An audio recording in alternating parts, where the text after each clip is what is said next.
जब मेरा चाइना में एडमिशन हुआ तो जो मुझे मंथली स्टाइपेंड मिलना था उसको जब मैंने पाकिस्तानी करेंसी में कन्वर्ट किया तो मैं तो बहुत ज़्यादा खुश हो गई। और अब खुशी से मैंने अपनी अम्मा जी से कहा, मैं कहा अम्मा जी अब आप टेंशन ना लो, तकरीबन 1 साल के अंदर अंदर हम इन पैसों से डीएचए में प्लॉट ले लेंगे और उसके बाद जब मेरी डिग्री कंप्लीट होगी तो इंशाल्लाह हमारा अपना घर होगा और हम एक 5 स्टार लाइफ गुजारेंगे जहाँ पे हमारी मर्ज़ी का सारा कुछ होगा, इंटीरियर और डेकोरेशन, फर्नीचर, सब कुछ हमारी मर्ज़ी का होगा। और यही सारे ख्वाब मैं अपनी अम्मा जी और बहन भाइयों को दिखा के और ख़ुद भी यही ख्वाब देख के मैं चाइना आ गई।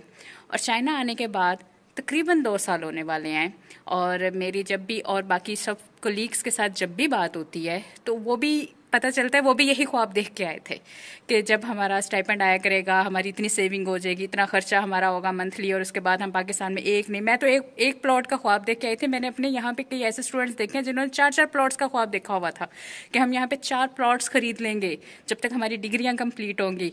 और उसके बाद पाकिस्तान में ये सिचुएशन थी कि हर ईद पे हम बकरा कुर्बानी के टाइम पे हम बकरा करते होते थे जब भी कुर्बानी होती थी।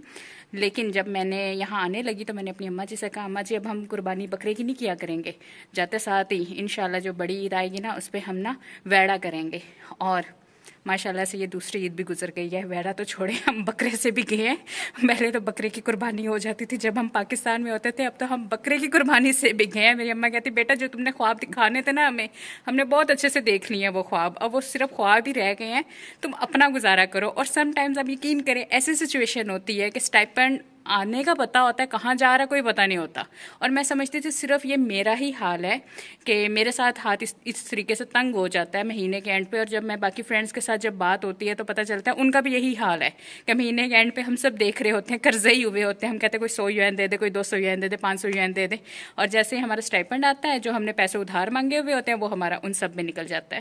और कभी कभी अपने ऊपर तरस भी आता है और हंसी भी आती है कि हम घर वालों को क्या पैसे देंगे। कि कभी कभार ऐसा भी होता है कि हम घर वालों से कहते हैं कि भाई आप हमें उधार पैसे दे दो, जब मेरा स्टाइपेंड आएगा मैं आपको रिटर्न कर दूंगी।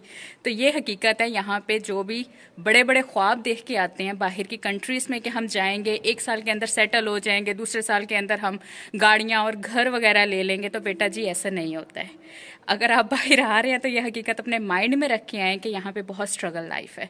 और अगर आप कुछ भी सोशल मीडिया पे देखते हैं तो वो सब दिखावा होता है, क्योंकि कोई भी अपनी दुखी भरी लाइफ सोशल मीडिया पे नहीं दिखाना चाहता।